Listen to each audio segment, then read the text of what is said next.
नाईक निंबाळकर सध्या समरजित घाटगे, हर्षवर्धन पाटील यांच्या रांगेमध्ये आहेत का असाही प्रश्न विचारला जातोय, निर्माण होतोय। महायुतीचे कोणकोणते नेते पक्ष बदलायचा विचार करतायत, बघूयात। सांगोला विधानसभा मतदारसंघाचं तिकीट महायुतीत शिंदेंच्या शिवसेनेत असलेल्या शहाजी बापू पाटील यांच्याकडे जाऊ शकतं।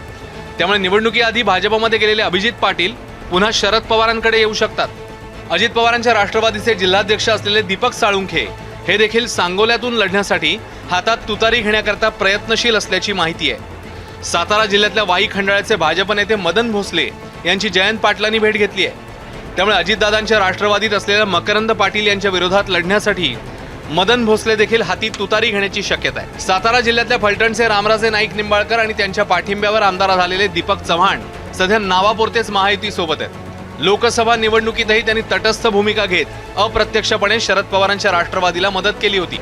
त्यामुळे विधानसभेलाही रामराजेंनी तुतारी हाती घेतली तर आश्चर्य वाटायला नको।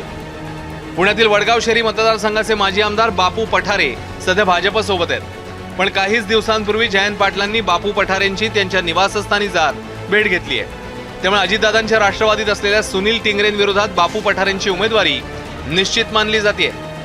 कोल्हापूरचे भाजप जिल्हाध्यक्ष राहुल देसाई यांनी भाजपचा राजीनामा दिलाय।